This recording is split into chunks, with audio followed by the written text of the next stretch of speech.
One of the best ways of passively investing in real estate, especially in commercial real estate, is investing with professionals via syndications.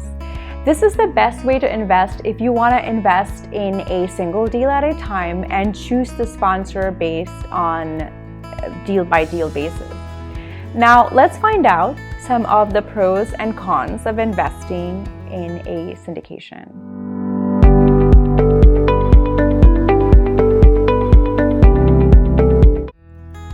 What is a syndication? A syndication is an investment vehicle in which a group of people or a group of investors pool in together their capital to jointly purchase a large real estate property, most likely a commercial type of property or a large-scale new development project.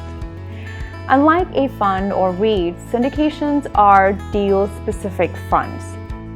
So they have a general partner or partners who raise capital and they find assets, they assess the value of the property, add value, and they operate the property and manage it for you for a fee and share of the upside.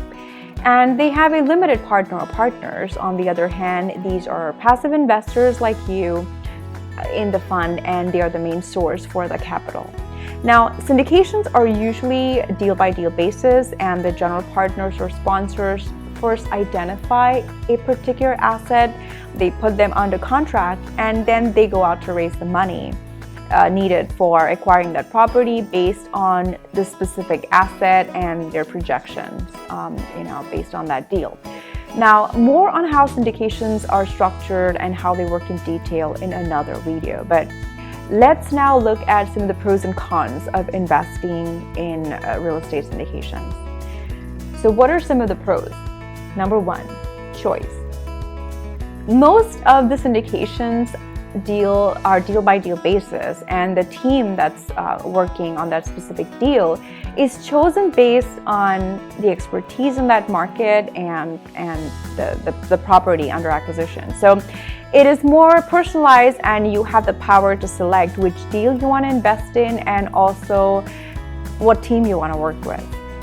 Number two, access to information.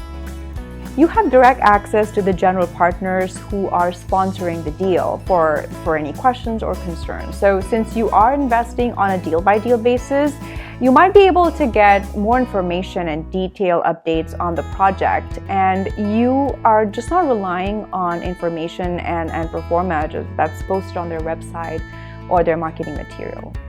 Number three, sponsor incentives.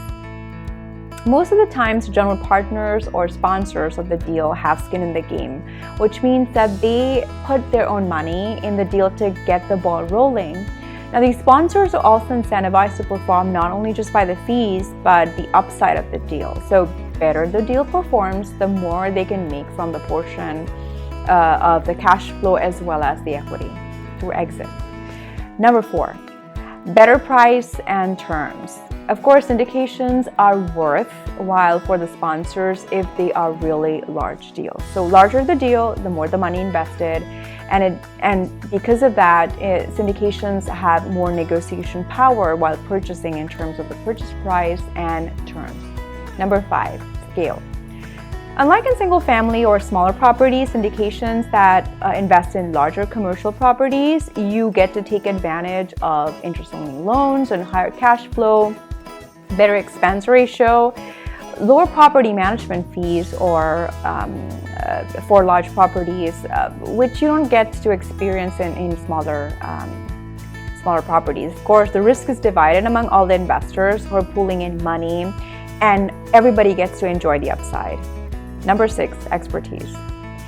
Of course, you're working with professionals here who have years, if not decades of experience. So each person on the team have their own expertise and know-how about the deal and in the market. Number seven, regular updates.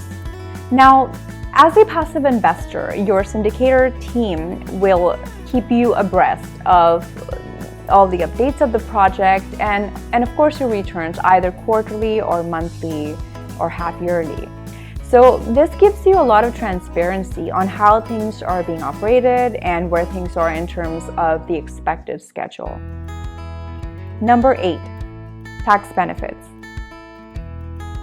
Investing via syndication also has a lot of tax benefits. You can also take advantage of bonus depreciation, cost segregation, which is like depreciation on steroids. Now, more on cost segregation in another video, but as an investor, you not just want your money to work incredibly hard, but you also want it in a tax-efficient way. So no one wants to pay more taxes than they have to.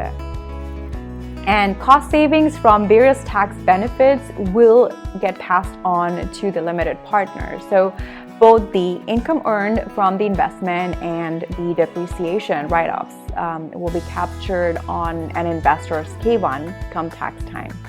Do consult your tax professional to get tax advice based on your specific case. Now, what are some of the challenges of investing with a syndication? Number 1, control. If you are the person who want to control and want hands-on experience, then syndications are probably not the best path for you. There are many folks who are just busy making money through their job or business and are just looking for passive investment vehicles, and syndication is the best fit for those people who want to completely have passive involvement. Number 2, liquidity. This is not a liquid asset. Obviously, in syndications, you are holding and operating a physical property. So most of the syndications are structured in such a way that there are some rules in the contract on how each investment can be exited. So this investment is for long term and you can't just buy and sell whenever you want. Number 3, prerequisites. There are most likely a lot of prerequisites that sponsors need investors to qualify before they can invest in their deals. Now, some of the prerequisites could be being an accredited investor or have a certain income or asset threshold. Since some deals are exempt market deals, this is also a reason why not everyone hears about these lucrative deals and they're not allowed to advertise to general public. Now, some deals might also have higher investment minimums. It could be in higher 5 figures or 6 figures, and this could actually deter a lot of new or small investors who are looking to invest small capital. Now, your job as a passive investor is to discern the right team, who you want to delegate and trust to pick the right market, the property, and operate it efficiently. You also need to do a good amount of due diligence on the syndication, the underlying asset or the deal, of course, the general partners, their track record, and of course, their ability to deliver what they have promised.